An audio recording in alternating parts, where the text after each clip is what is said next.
सुप्रभात। दशम द्वार। दशम द्वार सिर में सारी शक्तियों का भंडार है। हमारे शरीर की जितनी शक्तियां हैं उनका सबका उद्गम और निकास सिर से ही है। तो हमारे शरीर में जो चेतनता है उसका अवतरण जब असल भंडार से होता है तो सबसे प्रथम हमारे सिर में जो ब्रह्मरंध्र का स्थान है, जिसको दशम द्वार भी कहते हैं, उसी स्थान पर आकर वो अमृत धार, चेतन धार या सूरत की धार अथवा शब्द की धार, कुछ भी कहो, वहाँ आकर के गिरती है और तब फिर उसका प्रसार सारे शरीर में होता है। तो मनुष्य के अंदर जो बुद्धि है, ज्ञान है, उसका प्रसार सारे शरीर में होता है।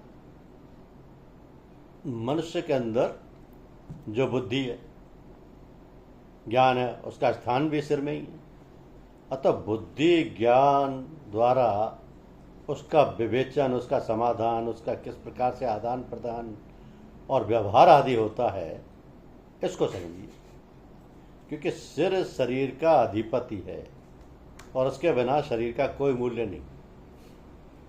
तो सिर देने का मतलब ये भी है कि अपनी विचार शक्ति और युक्ति बुद्धि के विवेचन द्वारा ज्ञान प्राप्त करना कि प्रेम क्या है, कैसा है, कहाँ है, इसकी प्राप्ति किस प्रकार हो सकती है, इन सब बातों का निश्चय हो सकता है। इस कारण कहा कि शीश दे ले जा। तो प्रेम के लेने में कोई प्रतिबंध नहीं है कि गरीब हो या अमीर हो। यह जो सौदा है, ये तो सौदा है। जो उसकी कीमत अदा कर सके वही ले जा सकता है। कीमत तो हर चीज़ की वो ही लगा सकता है जिसकी चीज़ के परख हो। जो उसके गुणों को जानता समझता हो वही मोल लगा सकता है। एक साग पात बेचने वाला मणि के मूल्य को क्या जान सकता है यदि उसका ज्ञान केवल साग पात तक ही है। इस प्रकार ये जो प्रेम है अनमोल है, इसी में सबकी उत्पत्ति है।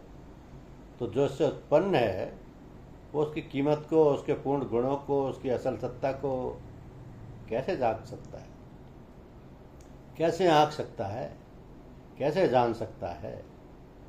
वो तो जानने के प्रयास में जब उसके पास पहुंचेगा तो वहीं पर विलीन हो जाएगा, लय हो जाएगा और गुम हो जाएगा, खो जाएगा। तो बात तो स्पष्ट है कि जिसका निकास जहां से है, जिसकी उत्पत्ति जिस जगह से है, वहां से आगे वो कैसे जाएगा? वो तो वहीं जाकर लय हो जाएगा, क्योंकि वहीं से पैदा हुआ।